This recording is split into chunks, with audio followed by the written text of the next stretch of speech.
Good morning mga kasi, panibagong adventure natin, panibagong service natin kay Master Jack Cabin Expert Fishing. Ngayon kasama natin sa araw na to. Ngayon mga kasi, low tide na, kaya pupunta tayo sa malayo. Sana makalma at wala masyadong agos doon sa laot. Yan, punta tayo.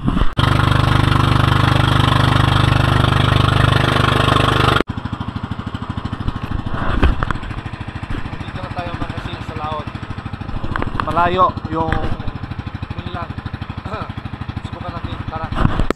At welcome back sa panibagong na episode natin mga kasi. Dito na tayo ulit sa Dumaran, Palawan. At ngayon araw, dito na tayo sa bandang laot ng Dumaran mga kasi. Dahil sa bandang malapit, medyo malabo at mahina talaga yung isda. Kaya dito na tayo sa medyo malayo konti. At yung unang drop natin mga kasi, kung pansin nyo, napakalinaw ng tubig at napakarami yung mga bait fish dito. Kaya good chances naman may daanan ng malaking isda. Tingnan natin mga kasi, samahin nyo ako.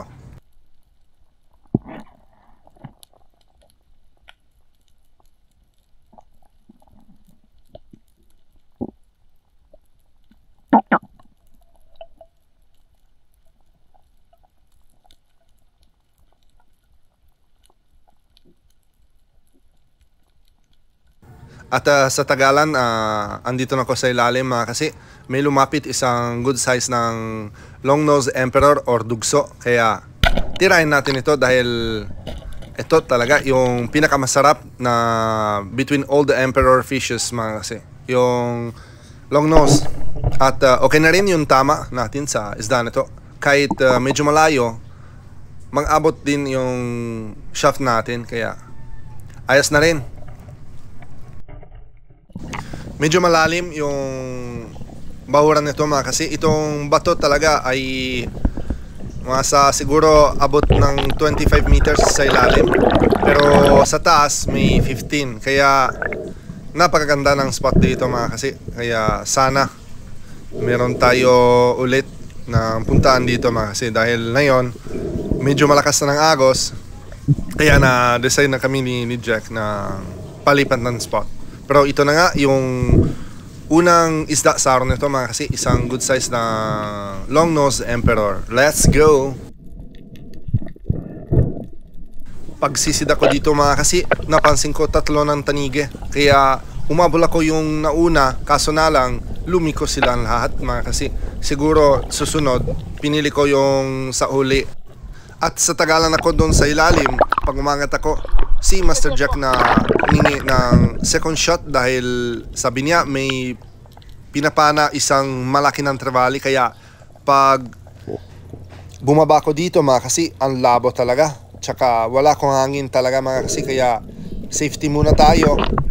At pag abangan ng recover, ito na nga mga kasi, nakuha din siya yung itong malaki ng bluefin mga kasi.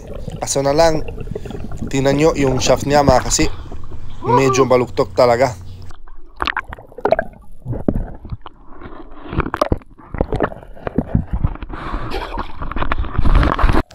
At bumaba tayo dito sa spot naman mga kasi. At pinana ko isang yellow spotted trevally mga kasi. Or in this case, golden talaga ng trevally nito. Dahil masarap talaga yung ganitong klase. Kung hindi sila talaga masyado malaki, itong kaywayanon. At ayan na. Grabe talaga yung gawa niya sa mga soft corals nito mga kasi. Kaya much better to recover it now. Baka naman ganito din yung sitwasyon natin. At sayang talaga yung shaft natin mga kasi.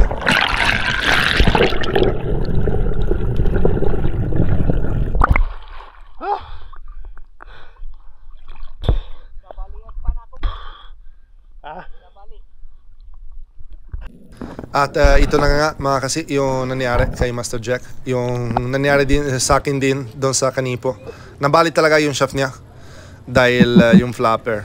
Sana may sponsor sa kanya mga kasi, dahil naubos ko yung shaft ko. Yung nakaraan binigay ko kay Joseph Hagdon. Kaya ito na nga yung shaft ko dito na yon, yung Salvimar. Kaya sana may sponsor din sa kanya mga kasi. At sa tagalan yung kwentuhan natin dito sa ilalim mga kasi, may lumapit isang chismoso ng Kawayanon mga kasi. Kaya pinana natin dahil ayoko talaga yung mga marites. Ayun o, napaganda ng tama mga kasi, harapan na harapan yan. Kaya meron tayo isa pang Kawayanon or Golden Spotted Trevally mga kasi. At good size pa rin, nasa 1.2 kilos. Ayos!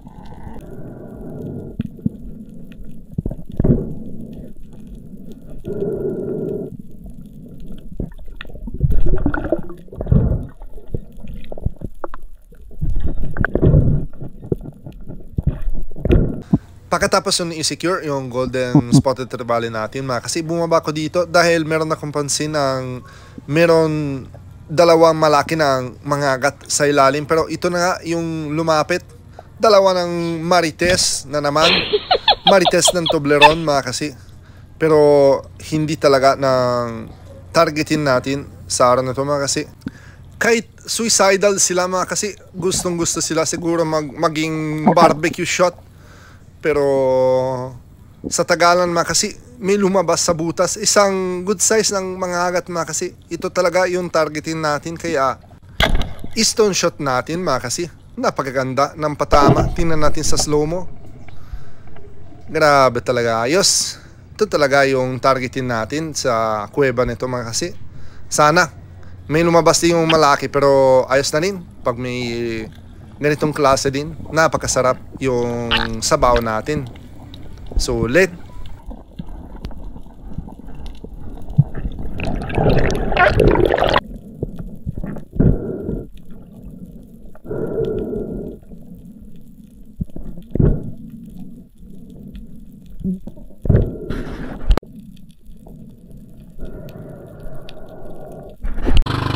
Wala na pana si Master Jack na kasi dahil nabalig yung shaft niya. Kaya subukan natin malapit sa Santa Teresita. Baka meron. Ako na lang mag-dive mga kasi dahil napahinga si Master Jack. Ito naman yung lumapit sa akin mga kasi, isang good size ng oblique banded ng Sweet Lips mga kasi. Kaya yung gawa natin, abangan lang tayo dahil lumapit na sila talaga. Napakaamon yung isda nito. Kaya ayos. Isa pang stone shot natin sa araw na ito. Isang malaki ng oblique banded Sweet Lips mga kasi. Napakarami dito sa mga kuweba nito. Kaya timing lang nang lumabas sila. Ayos. Nadagdag sa mga sari-sari ng huli natin na yung araw.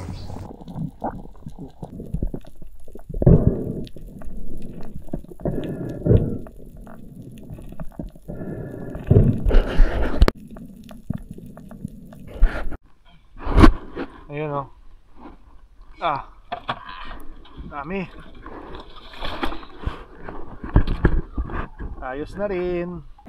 Lumipat ulit tayo ng spot mga kasi dahil nawala yung grupo ng kawa ng isda doon sa mga kanto. Kaya lumipat tayo dito sa bandang laot pa rin.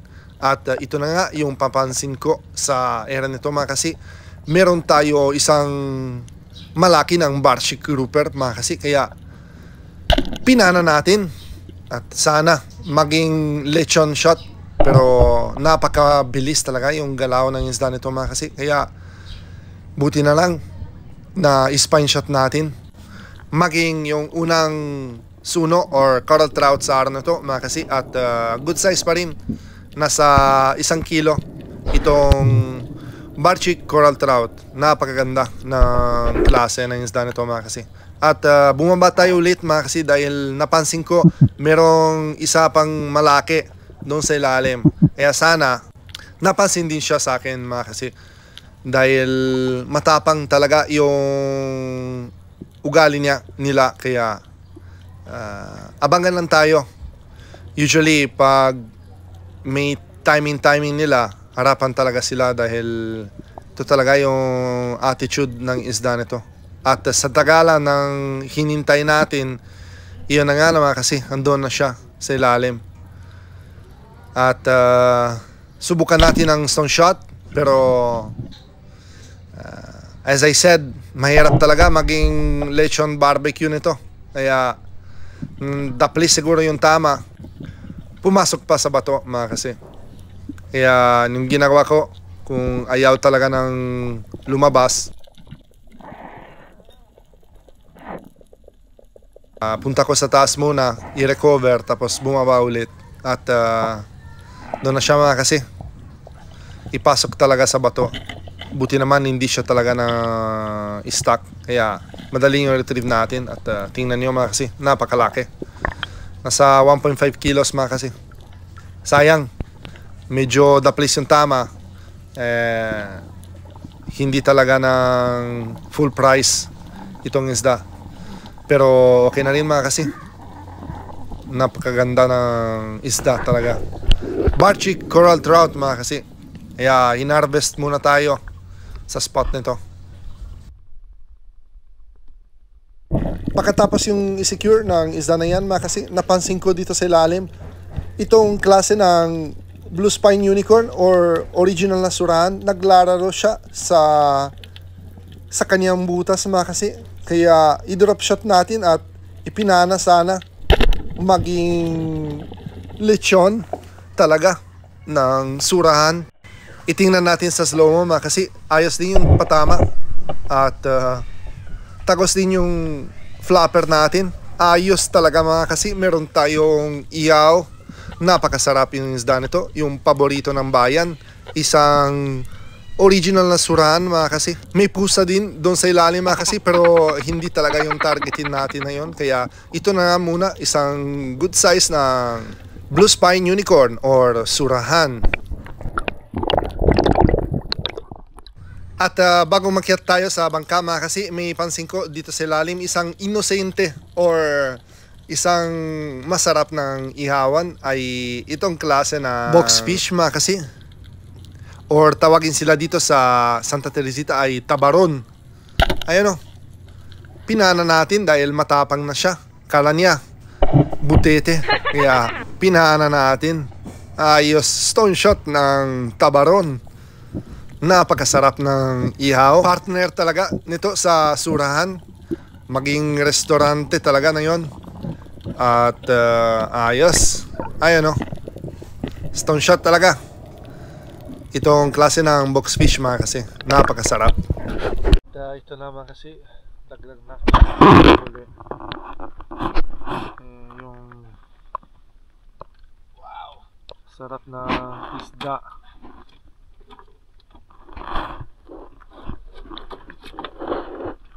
At sa area nito mga kasi, tingnan nyo gano'n ka maganda yung coral reef dito sa Dumaran, Palawan mga kasi. Ito na yung bagong gawa ng Mother Nature after Typhoon Odette. Shoutout din tayo kay Regine Pasco, Arman Longuer TV, Eduardo Yonson, Father and Son Fishing TV, Rosaling Ocampo, Marcelo Bernaldez, Kayadong Family, Milagrosa Dios, Gloria Vidal from Mountain Province, Konnichiwa, Ronald Embodo, Julito Cuesta, Eddie Moradas, Kasalom TV, Felicito Yungay, Tony Sarinas at Family Salinas, Nero Bianco, Noyax Auto Parts Team Y Culban ng Davao City, Dennis de la Cruz Family ng Nay Cavite, at Armando Cialongo from Las Piñas City. Maraming salamat po mga kasi. At let's continue with our video. Sa dive nito, napansin tayo isang malaki ng grupo ng ilak mga kasi. Napakarami sila doon sa butas at meron pa doon sa taas at sa ilalim. Hindi pala sila aware siguro sa gaano kasarap nila sa barbecue. Kaya for the eyes only muna mga kasi. At sa dive nito, pinana ko isang peraso mga kasi. Bawasan natin. At napakaganda yung patama natin. Spine shot.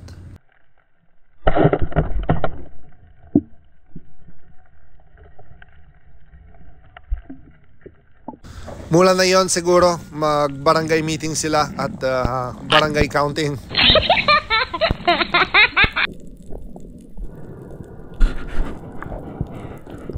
Sulitin natin ang butas nito mga kasi at dumapa ko dito sa medyo konting malayo at may lumapit pa rin. Grabe talaga ang tapang isda nito. Pinana natin. At meron tayong pangalawa ng silver drummer natin mga kasi. Napakasarap ng isda nito mga kasi pag ihaw or sabaw. At di ko talaga in-expect mga kasi yung nangyari na yon. Kaya hindi na tayo nakuha yung lumapit. Pero buti naman pinana din at medyo daplis ang tama sa itong Brasi Trevally mga kasi. May napansin din si Master Jack sa grupo ng Brasi. Kaso hindi siya napana dahil napakarami sila. Pero sa wakas, i-recover din itong klase ng isda mga kasi. At good size pa rin kaya ayos. Baulo mga kasi or Brasi Trevally. Medyo gutom. At mainit pa. Ito na yung ulam natin. Oh. Malapad bukid. Uwi muna tayo mga kasi. Uwi muna tayo mga kasi sa bayan dahil wala na pana ni Master Jack dahil syempre pag wala kang flapper mahirap na. Kaya ito na shoutout din tayo kay nakawala ng isda. Natanggal, sayang. Ouch, ouch.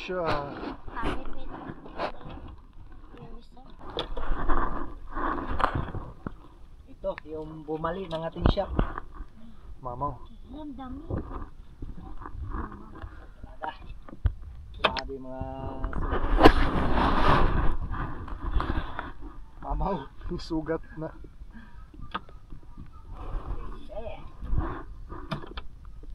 suran.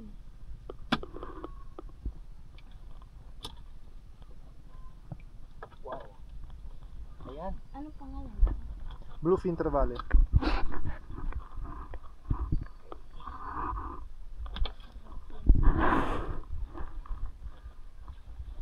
Ulam.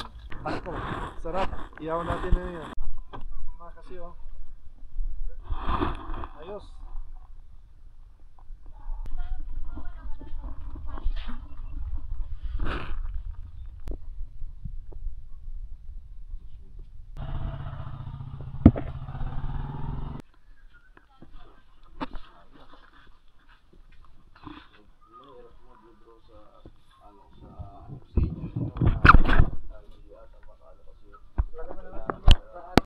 Alam na mga kasi at least may masarap pang pangulam.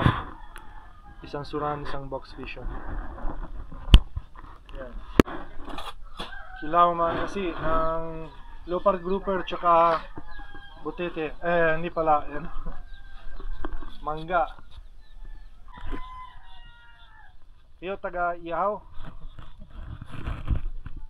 Sarap. You know. Kain na na. Ate.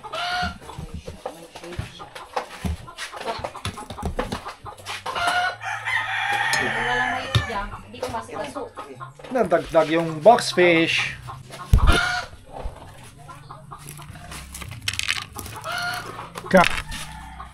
Kaganda ng laman, no? Grabe.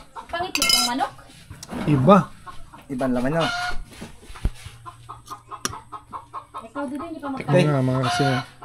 Ha? Iba talaga ng laman nito eh.